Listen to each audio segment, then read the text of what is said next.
I used to work at a video store in Los Angeles in the 90s.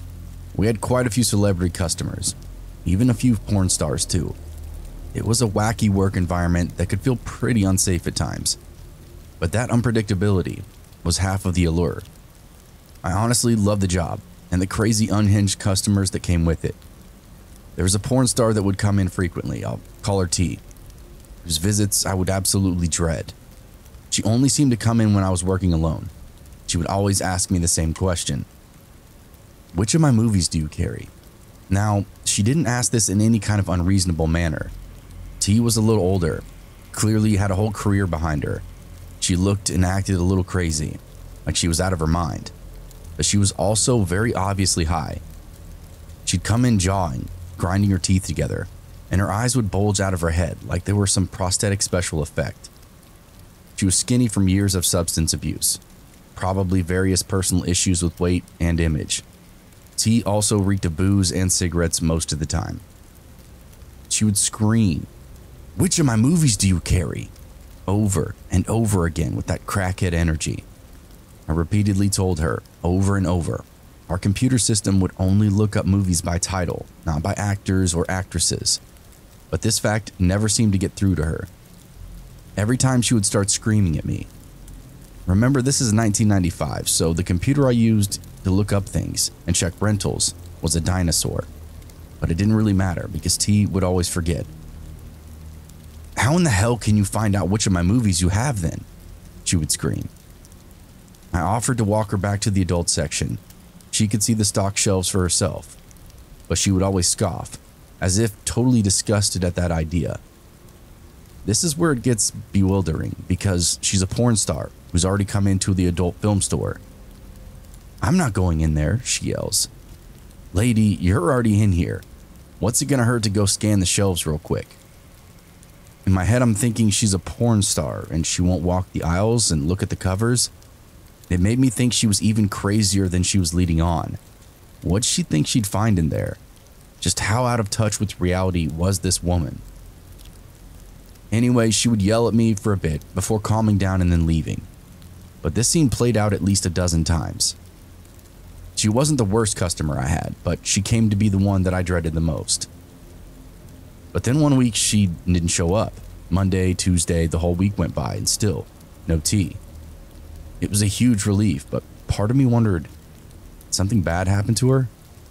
Was she getting extra spun out and would come in even more crazy? The reasonable side of me figured that she'd OD'd. When another week went by without her presence, she left my mind entirely. Fast forward a month or so, guess who comes slithering through the double doors? It's T, and she looks like hell. First off, she clearly hasn't showered for several weeks, maybe since the last time that I saw her. You could always tell when she was really unwashed because her hair would just get more and more vertical. I don't know how else to explain it, other than the grease would just hold up this overly dyed, frazzled hair. Her clothes are about the same as always, nightwear and half sporty valley mom. All of this is nothing when I see her face though. She has a huge black eye, and her eyes themselves are just completely insane. She's got pupils like dinner plates, and the outer rim, instead of white, is tinged with a deep yellow. I can't tell if she is sick or more hungover than any human I've ever seen. She comes to the counter and sparks up that same shtick she always does. "What movies do you have? Where are they? How many copies?" I try to be a little personable and say, "Hey T, it's been a while since I've seen you. We still don't have an updated system that allows me to search for those specifics. I can show you the shelves that might help you though." I'll never forget the look she gave me. Just this faraway nod, half smile with her mouth all jittery. She asked me if I was sure, to which I said yes. Then she started backing up towards the exit. Unsure of what was going on, I figured she was in the middle of an episode, would see herself out, probably disappear for another few weeks. I'd heard of mentally ill people being stuck in loops of behavior. Maybe visiting the video store was part of her loop. Boy, how wrong was I though. The door opens not 30 seconds later, and a big, tall, sharp-dressed guy strolls in. I extend a welcome, but hesitate. This guy looks pissed. He's storming right up to the counter. I ask if there's anything I can help him with. He sets his hands on the countertop and they are blinding, studded with all kinds of gold and silver, crusted diamonds in between them. He calmly explains that I'm the problem and that he's here as a solution. Huh? I start to come back with something about how I'm just at work, just an employee here. If he wants the cash in the register or the pornos in the back, he can have them. The guy laughs at me, shakes his head, then explains that I've just upset his friend who was just in here. Oh, you've got to be kidding me. T, the crazy cracked out porn star who's been pestering me for months, somehow secured backup? I tell him that I don't know her at all. She's just a needy customer who wants to find her films. There's not an easy way for me to do that, so she'll just have to look over the titles herself. This guy cuts me off with a wave of his hand. Says he knows. He's heard every word. He's heard it so many times that he feels like it's happening to him, and now he needs to get involved. It turns out T was pretty much what I pegged her for. This guy was clearly gang or drug related, maybe even a kingpin. He acted like he was T's handler, almost like a pimp or something. She was so old there was no way he had her tricking. I mean, I guess there's a market for anything, but I got more the vibe that he had a relationship with her and for himself. Whatever the case, it's now my problem. I'm looking up at this coke machine of a man, deciding if I should hit the security button. This is just a video store, so part of me didn't even think that would work, but it was down at the other end of the counter, and if I moved, this guy was going to snatch me up for sure. He states T's full name, then her stage name. They were similar, probably more similar than you'd want them to be. I realized then that T was probably pretty easy to look up in the phone book, if you were clever enough. He then asked me which movies do you have with her in them. Obviously, he didn't want the same excuses I'd given before, so I threw my hands up in defeat. I logged into the computer beside me, pulled up the inventory list of the entire store, started doing it the old-fashioned way. I jotted down a short list of titles that I recognized and just started from there. It took me almost an hour to find every single tape, constantly double-checking the shelves and discount racks for hidden copies. The whole time, that guy just casually followed me around, not saying a word, just watching me gather them all up in a tub on the counter. He'd crack his knuckles, roll his neck, textbook intimidation stuff. It was like a scene from the Goodfellas. It was only after I started to pile up all the tapes that I realized just how extensive T's career was. She was a mainstream actress for like 20 years from what I could tell, and had been produced by some of the bigger studios throughout the decades. It occurred to me that this crackhead burnout probably still received checks for some of this stuff. Now the guy behind me made sense. As I said, I did it. That was it. I told him it'd take me a minute to ring them all out. He asked what I meant by that. I said a charge for all the films. I explained I couldn't just let 80 or 90 tapes just disappear from our store. The guy picks up the bin of movies with one arm, slides a pistol out of his waistband with the other, looks me up and down, sets the barrel on the counter, then asks me if we're good. I just nod, and with a sigh, tell him to take care. I called my boss after I saw them leave the parking lot, who in turn told me to call the police. Both of them showed up 20 minutes later. The police took a statement, and my boss filed a report of robbery, then fired me right there on the spot. I've thought a lot about that guy, who he was, and why they wanted those movies.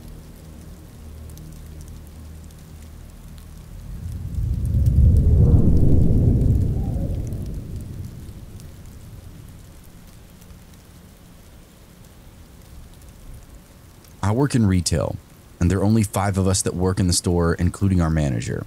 We are a very, very tight-knit family, so we naturally have each other's backs for anything and everything. Tonight, my coworker and I were minding the store, and he needed to leave early for a dinner reservation with some friends that just got to town, so I covered the last 30 minutes alone. We work in an area that has a prominent homeless population, most of whom are wonderful people. After he left, within a few minutes, a very sketchy character came in that set my hair on end. This guy was about 6.5 feet tall, heavier set, and was generally intimidating. To add to the already scary vibe, he was holding a big gulp and a golf club, nothing else on his person. I'm a shorter, smaller female, so now I'm just on edge. He didn't hesitate to make conversation with me, and it's my job to be friendly and make sales, so I jumped in, hoping I'd learn he was harmless and coming back from a driving range or something, even though there's no golf courses within 20 miles of our workplace. Obviously, since you're reading this, I was terribly wrong. This man still had a hospital bracelet on from his 2-month-long stay in a mental hospital, was very, very interested in me and every aspect of my life. He asked what I was studying, which was psychiatry, and then he was immediately put off, as he'd had a very bad experience. And I mean literally the moment he heard the word, it's like an alarm went off in his head. His whole expression changed completely. My heart does go out to people in this position who are clearly struggling, and it's my life's mission to help people like him. But no matter how much my heart went out to him, I was still very vulnerable. He then asked me the following questions. What's your name? Where do you live? Where do you go to school? When do you work? How often do you work? When is your next break? How old are you? Do you live alone? Is anyone else here? I lied to every single question, and when he demanded my phone number, I gave him the store phone number. I also told him my name was my manager's name, so that if he tried to make contact, he would be directed to someone that is not me. Thankfully, I was able to boot him out at close. Some of my answers were pretty vague, like where I lived, and that seemed to upset him a bit. Still, he left without much issue. When I left, I had changed my clothes and my hair to be a little less recognizable, and thank goodness that I did that, because he was waiting in the alley out back. I did my best not to notice and make it obvious, but I beelined for my car, which was in a parking lot across the street. This, unfortunately, gave him a bit of time, and he soon came wandering out of that alley. I didn't turn around. I just played it cool and stared at the crosswalk icon glowing across the street. It changed and I proceeded, just as I heard this guy sprinting up behind me. It's late. There's no one else around. I know what's about to happen. He's gonna hit me in the head or in the knee or whatever and then drag me into that alley. My nerves break and I finally turn back. He was standing at the edge of the sidewalk just staring at me. Once I turn, he can see my face. He grumbles something and then keeps following. Shit, I gave myself up now. Now he knows it's me. He even starts hollering the fake name that I gave him. I didn't respond, just picked up the pace and hustled to my car. I figured as long as I could get inside, I could probably get myself out of here. Still, I hear his shoes scuffling the asphalt, gaining on me.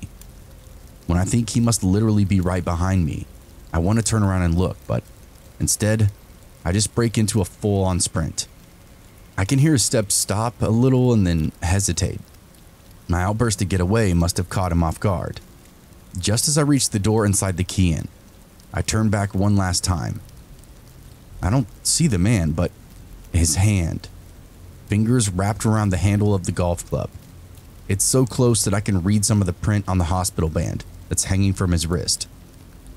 I was so terrified and reeling with shock that my knees buckled. My legs totally gave out from underneath me. As they did, the golf club went whistling overhead. It was all that prevented me from getting my brains bashed in. Not instincts, not training, just sheer terror. Fortunately, I fell backward, right into the driver's seat of my car. I yanked the door closed, locked it, then sped out of there like I stole the damn thing. I called the police and then my manager. The guy was picked up and booked that night. I even had to identify him at the station. Always, always trust your gut out there, people.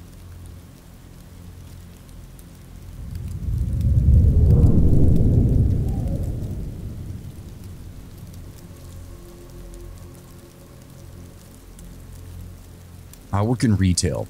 Receiving shipments for our location is one of the things that I do for my job. Since I do the paperwork for it, I have to interact with the truck drivers who also bring the shipments in. It's a task-driven job and requires a lot of organization, but also demands a pleasant personality because of all the interaction time with the drivers. Most of them are older men in their 40s to 60. I'm a woman in her mid-20s. This is relevant. Most of the drivers are great, helpful, and professional. But there was this one who was oddly talkative all the time. Nothing really weird, but sometimes irrelevant or mildly inappropriate conversation topics, like stuff he did back in college, his ex-girlfriends, You get the picture. I just figured he was outgoing and a bit quirky, so I was friendly with him, like I am to everyone. Until a coworker, a guy who also works in receiving, but in a different department, told me that he only ever hears this driver talking to or about me. Apparently when I'm not in the room or in earshot, then he's silent or talking about me, asking where I am. Then a completely different coworker said he overheard this guy referring to me as his wife when I wasn't there. So after hearing all this weird shit, I become less bubbly around him, kept the conversation strictly to business. If he ever said anything about his personal life, I would just ignore it and then went about filing the paperwork. I wasn't rude to him or disrespectful, just simply stopped going out of my way to engage him in conversation. There was one time he got a little too friendly in the clerk's office, and my reaction was pretty knee-jerk. I couldn't help myself. I felt cornered because he was really laying in on the lovey-dovey stuff, right in front of other people. It was the strangest, most direct form of gaslighting I've ever seen. As if I just slide right up underneath him, like we've been dating for years. He made a comment, and I spun around and told him, and the innocent bystander clerk, that we were in no way involved, and our communication would be strictly professional from there on out. That was when he turned on me. Everything he said was an attack on my personality. They must be working you too hard. You're far less fun to be around than you used to. You used to be a happy person. I love my job. I'm very happy here. I just don't like being creeped on by old men. Eventually, he went as far to telling other people that I was unprofessional, basically a bitch, just straight up gossiping about me behind my back. And that was when I confided in my boss about how uncomfortable this guy was really making me. I actually pride myself on my outgoing nature. I'm bubbly by default. And the fact that he was causing me to have to change my personality around him, and then telling others that I was cold-hearted, simply just for keeping my distance. That was the line I drew. My boss filed a report. Everything died down after that, at least for a little while. My coworkers would still overhear something every now and again, but it seemed this old-timer was keen to who was on my side. I figured it was water under the bridge at that point, and we just let bygones be bygones. That was until the phone calls. Every day for 3 or 4 weeks. My phone would start blowing up at random times throughout the day at work, at home, and even in the middle of the night. I thought it was spam, but no one ever said anything. The number came up as unknown, so I didn't even know how to block them. Part of me had a suspicion that it had something to do with that old guy. During some of his good old day stories, he'd mistakenly copped to doing stuff exactly like this. Prank phone calls, leaving stuff on people's porches and cars, whatever.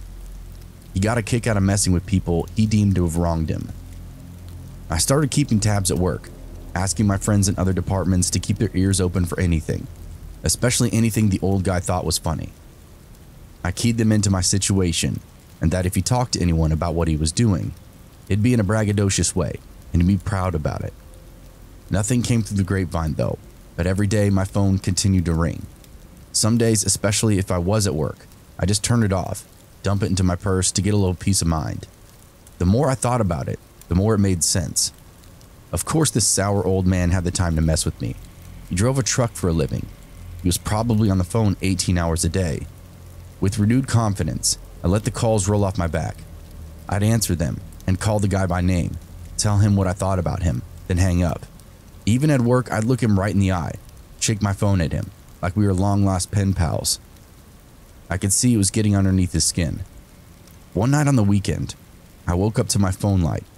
It wasn't buzzing, just the constant on and off screen. It was enough to get me. It's an unknown caller. I roll over and answer it. As I get ready to let out a string of vulgarity fly out of my mouth, I hear a loud honk outside my house, and I can also hear it through the phone. Now I'm legitimately creeped out. I get up and peek through the curtains to see this guy's truck in the middle of the street, the same truck he used for work. He hung up on me the second he saw the curtains part, then roared off into the dark. No more honks, no turnaround. I didn't know what to think. First my phone and now my house. How the hell did he learn any of this information? I didn't go to sleep that night, but started putting together as many puzzle pieces as I could.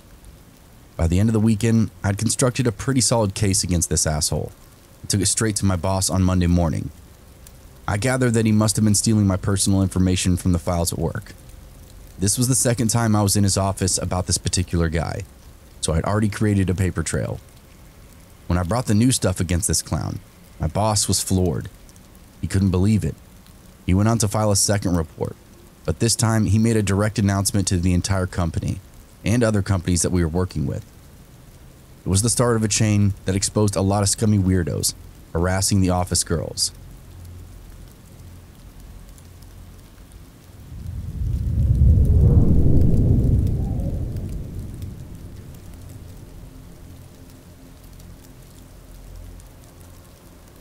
This isn't technically retail, but it was a sales position that I took 1 year when I was in college. A few of my friends were in the music program and naturally joined a few bands as they networked with other local musicians. One of these projects they actually joined ended up taking off, creating a bit of local buzz, and by the end of the year they had a couple of regular gigs around town. They started getting asked about a small regional tour, essentially just bounce around the cities and college towns throughout our state. The guys contacted some venues, made the plans, and set their first tour for the end of the summer, right before we went back to school. One of the guys in the band had toured regionally before, so he knew some of the obstacles to watch out for, one of which being theft on the road. He encouraged bringing a van keeper to help manage the equipment, keep track of merch and sales, and generally make everything accounted for. My friend in this band asked me if I'd be interested. I was over the moon. I agreed and cleared what little planned I had and got ready for life on the road. It was nowhere near as glorious as I thought it would be. Most days were spent cramped into the back seat, fighting for room to stretch out, trying to breathe in what everyone smelled like. I'm sure you get the picture. We'd stop every few hours for gas, bathrooms, and food. All of us would get in this conga line, walk around the van a few dozen times just to get the feeling back in our legs. The actual music side of it was amazing. Watching these guys jam in a different way every night made old songs sound brand new. It was magical. The parking lot warm-ups were fun to record, and the after-party shenanigans went down in the books as some of the craziest shit ever. The light show alongside the music put me in a trance every night behind the merch table. Handling the sales wasn't really a big deal. That was until the shows actually ended. Only then would I get totally swarmed. People crowding in 3 or 4 different lines, all of them thinking they're at the front, all of them sweating and shouting. You get the picture. The first couple of nights were actually scary, but as time went on, I got the handle on the flow. It got easier and I became more confident. About halfway through our tour, I meet a guy named Alan. He was at one of the smaller shows in a college town, where it was easier to have a conversation with somebody. We spotted each other across the showroom a couple of times. I wasn't hiding my vibe. He was cute in the music scene, and he seemed to be around my age, maybe a little older. Sometimes in the alternate scenes, it's hard to tell how old people actually are. As the night wore on, he got closer to the merch table, would occasionally wink at me, to which I would just smile and wave back. I knew he was going to come talk to me.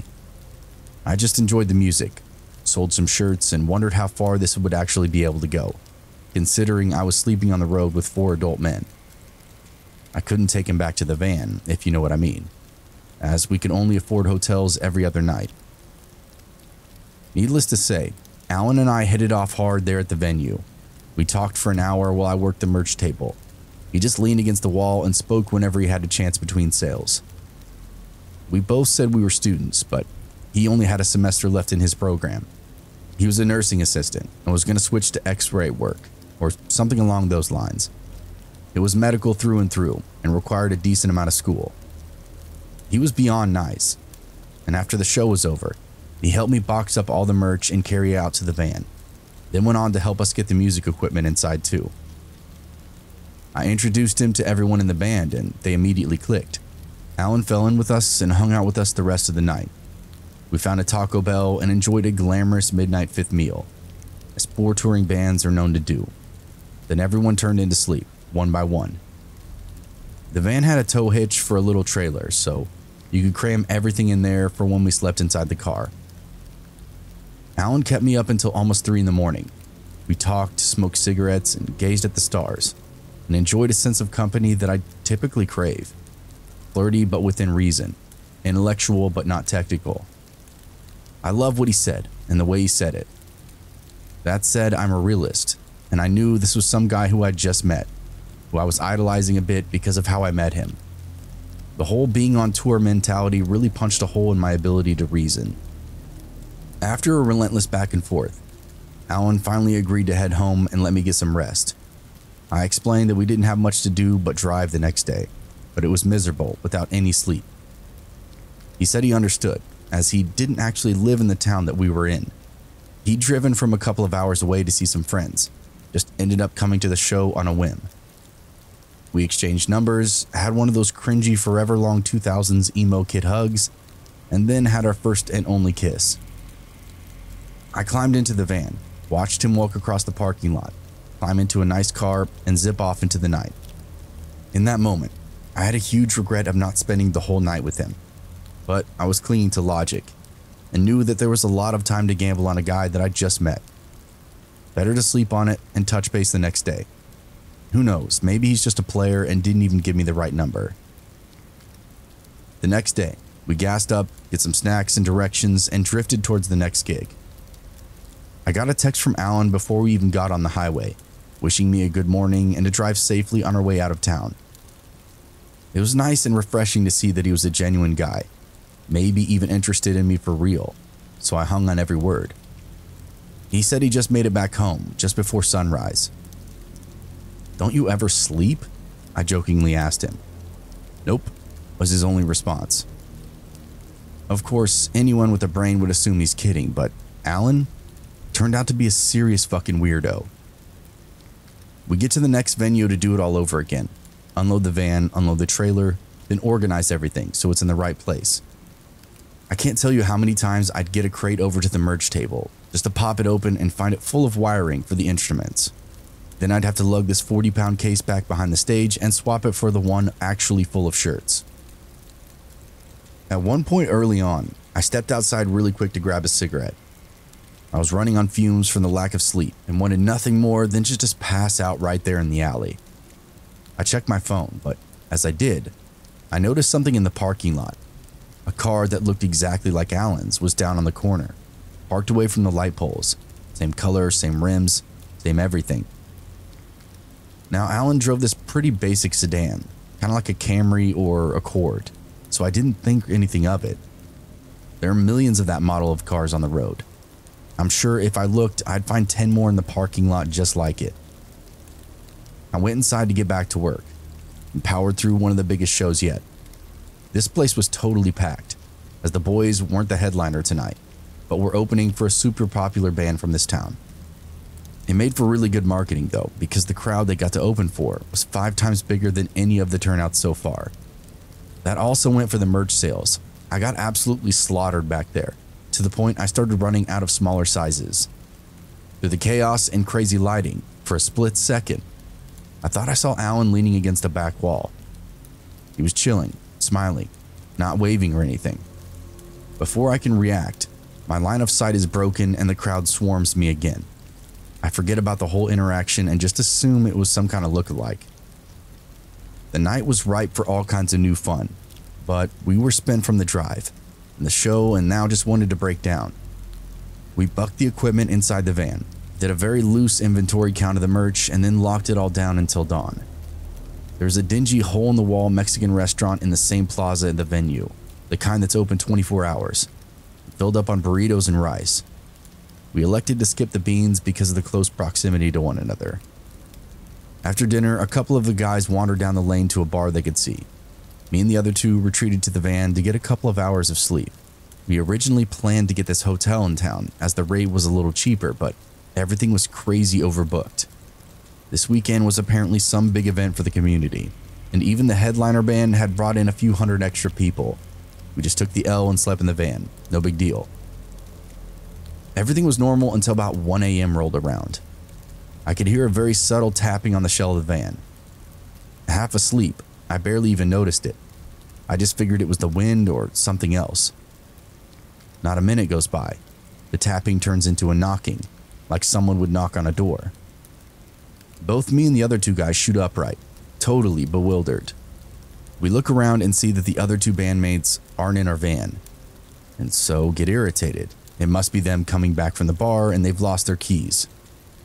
The windows of the van have this reflective cover on it and allows a little privacy. Also to keep the light out in the morning.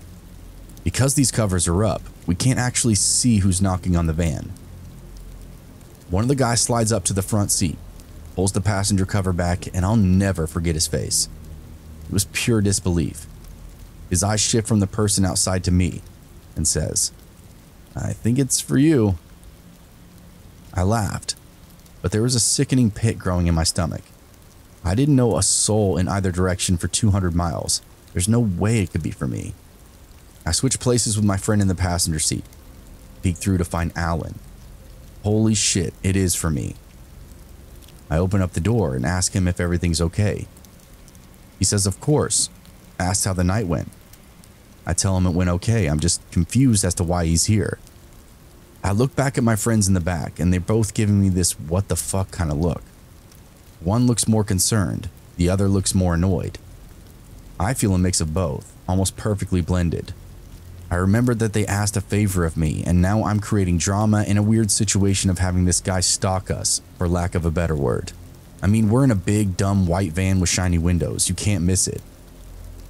I climbed out of the passenger seat and onto the black asphalt and let the door shut behind me. The least I can do is let the others get some rest while I deal with this situation at hand. The first thing I say is, I didn't realize this is the town that you were talking about. He shakes his head and says, "No, I don't live here." "Oh, what brought you here?" "The tour," he says, with the creepiest fucking smile I've ever seen. I look around and the place is a ghost town. No late night stragglers or passing cars, just me and Alan. That's when I remember seeing the guy leaning against the back wall. "Were you at the show?" I asked him. He nods at me with that same creepy smile. "I didn't want to bother you. It looked like a very busy night," he explained. "And now?" I asked. "What do you mean?" he asked. "You don't mind bothering me now? It's the middle of the night. I didn't even know you were here," I say. He doesn't react well to this. We go back and forth for a bit, arguing about how we arrived at this current situation. It turned out he took everything I said literally, and I mean to the T. The night before, when I said that I'd love to pick the conversation up again sometime, he meant literally, the next night at the same time.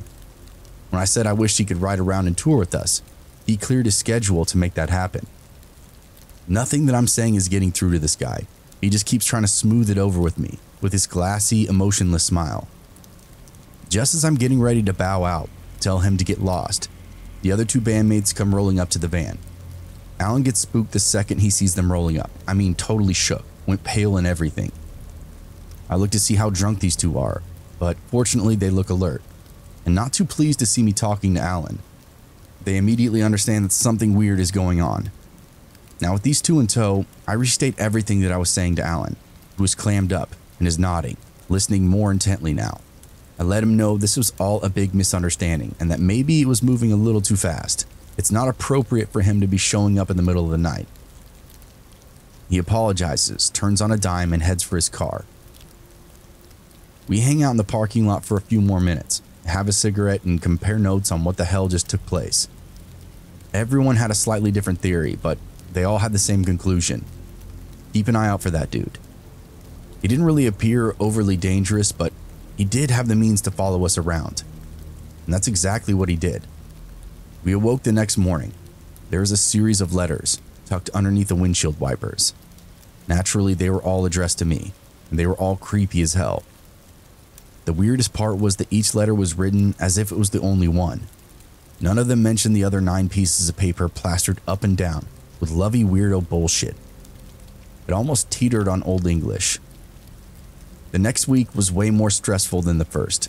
Every day became an I Spy game of looking out for Alan and that slick sedan.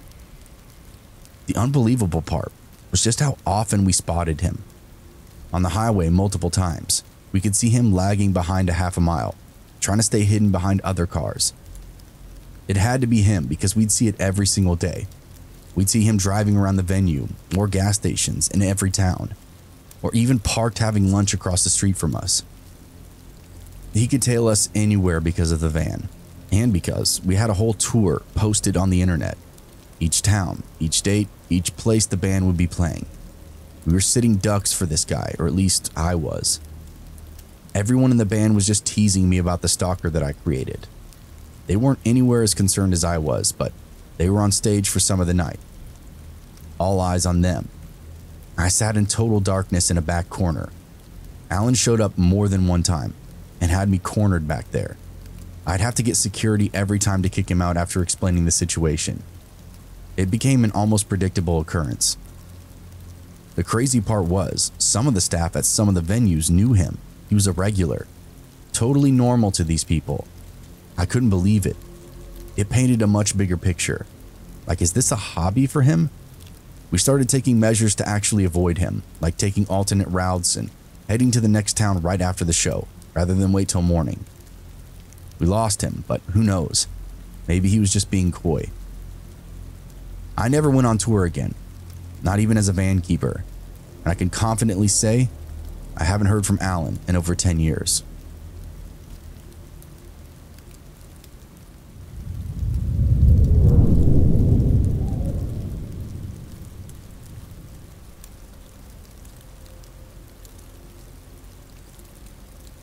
Hey everyone, thanks for listening if you stuck around to this point. If you haven't yet, please hit the like button, the subscribe button, and that notification bell to be notified when future episodes come out. If you have a true scary story of your own, feel free to send it to my email or post it to my subreddit. You can stalk me on Twitter, you can stalk me on Facebook, and you can also stalk me on Instagram. All these links are in the description below. What's up everybody? Hopefully you don't or can't hear the train choo-chooing behind me. If you can, oh well.